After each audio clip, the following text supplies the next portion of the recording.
Hi everyone, I am Pankaj Bandekar. आज एक बहुत ही इम्पॉर्टेंट बात मैं आपसे शेयर करना चाहता हूँ। क्या आप जानते हैं कि India is the third largest country for startups.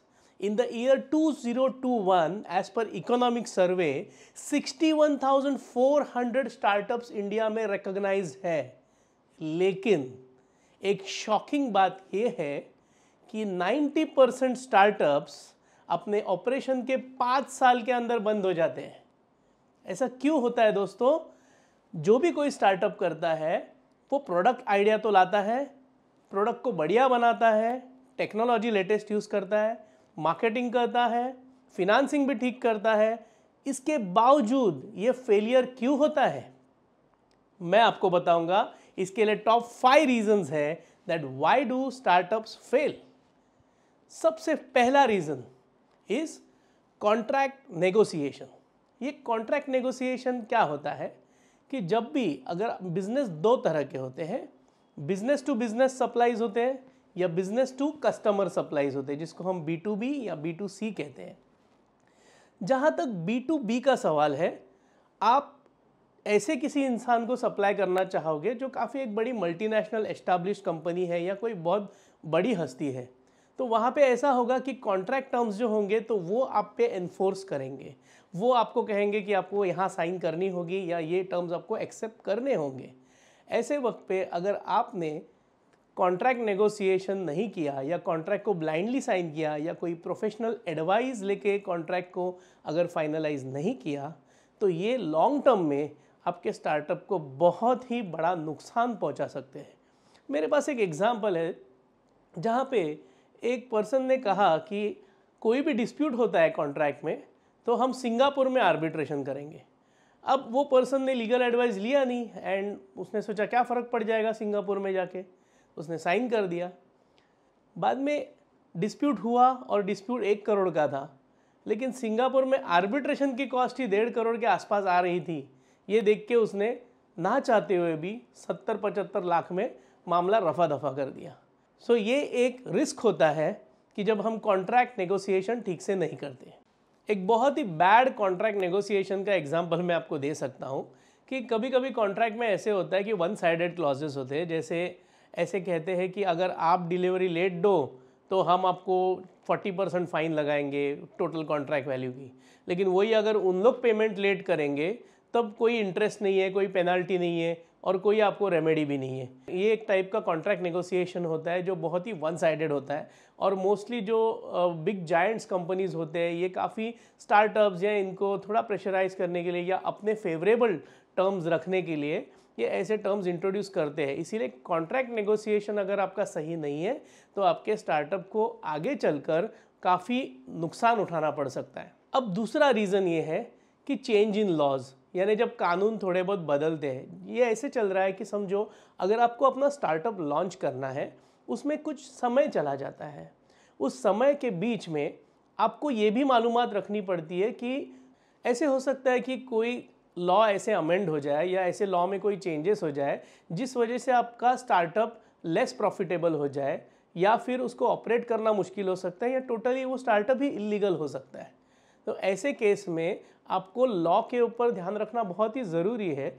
इसीलिए जो फील्ड में आप स्टार्टअप रन कर रहे हो वो फील्ड में आपको ध्यान रखना बहुत ज़रूरी है कि कोई कानून अमेंड तो नहीं हो रहा है या कोई नया कानून तो इंट्रोड्यूस नहीं हो रहा है। अभी सपोज़ आप जो प्रोडक्ट अभी लॉन्च कर रहे हैं वो उस पर GST नहीं लग रही है, लेकिन सडनली उस पर अभी 6 महीने बाद GST लग गई या फिर उस पर टैक्सेशन का थोड़ा इम्पैक्ट बढ़ गया या फिर उसको सेल और परचेस के लिए रिस्ट्रिक्शंस लगा दिए गए। ऐसे केस में आपके स्टार्टअप को उसका असर हो सकता है।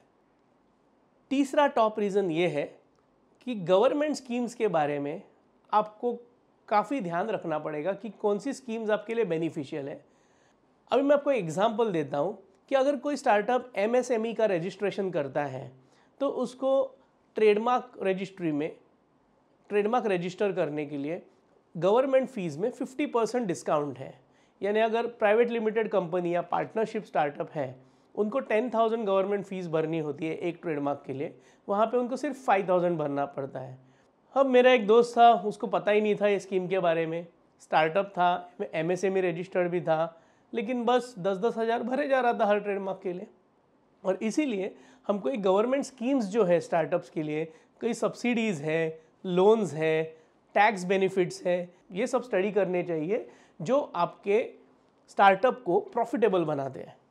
अब मैं आपको फोर्थ रीज़न बताऊंगा कि स्टार्टअप्स क्यों फेल होते हैं, और ये बहुत ही इंपॉर्टेंट रीज़न है।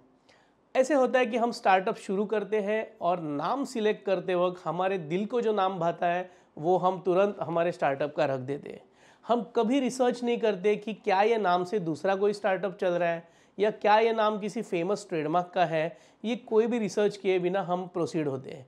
इतना ही नहीं, काफ़ी बार हम जो टेक्नोलॉजी यूज़ कर रहे हैं उसको हम पेटेंट नहीं करवाते।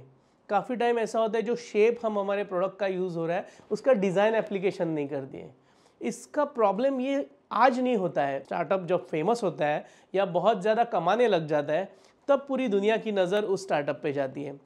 और अगर आपका ट्रेड नेम ऑलरेडी किसी का है तो वो आपके ऊपर केस कर सकता है और आपका स्टार्टअप बंद करवा सकता है। इतना ही नहीं, आप अगर पेटेंट रजिस्टर नहीं करते हो तो कोई और आपकी टेक्नोलॉजी चुरा सकता है और उसके लिए आपको फिर कोई भी लीगल सपोर्ट नहीं मिल पाएगा। तो इसीलिए ये बहुत ही इंपॉर्टेंट चीज़ें होती है, ट्रेडमार्क, ट्रेड नेम और पेटेंट या डिज़ाइन। ये जो रजिस्टर कराना होता है या जो सर्च करना होता है ये आपके लिए बहुत ज़रूरी होता है। उसकी कॉस्ट आपकी लॉन्ग टर्म इन्वेस्टमेंट होती है। अब आपको last but most important reason बताता हूँ स्टार्टअप्स क्यों फेल होते हैं। स्टार्टअप्स फेल होते हैं बिकॉज ऑफ पुअर रिकवरी, यानी अपना खुद का पैसा वसूल करने की आप में ताकत नहीं होती या आप क्रेडिट देने के लिए कोई आपकी पॉलिसी नहीं बनाते हो। काफ़ी टाइम ऐसा होता है कि स्टार्टअप जब होते हैं तब अपने कस्टमर से रिकवरी के लिए आप रिक्वेस्ट करते हो, आप बार बार उनको फ़ोन करते हो और वो क्या करते हैं, वो समय खींचते रहते हैं। वो आपको चेक देते हैं लेकिन वो चेक का डेट क्रॉस हो जाने के बाद या वो चेक स्टेल होने के बाद तक वो आपको डिले करते रहते हैं। उस वजह से आपका लिमिटेशन ख़त्म हो जाता है, आप लीगल एक्शन नहीं ले पाते हो। इसीलिए स्टार्टअप जब भी आप करते हो या जब भी आप क्रेडिट पे कुछ देते हो या आप बाद में फ़ीस मांगते हो या आप सर्विसेज पहले दे के उसके पैसे बाद में ले रहे हो, तो आपके पास एक क्रेडिट पॉलिसी होनी चाहिए, आपके पास एक रिस्क पॉलिसी होनी चाहिए और आपको ये भी पता चलना चाहिए कि ये इससे रिकवरी मैं कैसे कर पाऊँगा। तो कोलैटरल रखना या कोई भी चीज़ जो सिक्योरिटी है वो आपके पास होनी चाहिए या कोई ना कोई आपके पास तरीका होना चाहिए कि आप अपने पैसे ठीक से रिकवर कर पाए।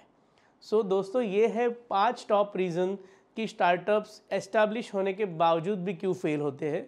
I hope all of you like my video and now I'll be coming up with my new video and I will announce the subject of this video on my Facebook post.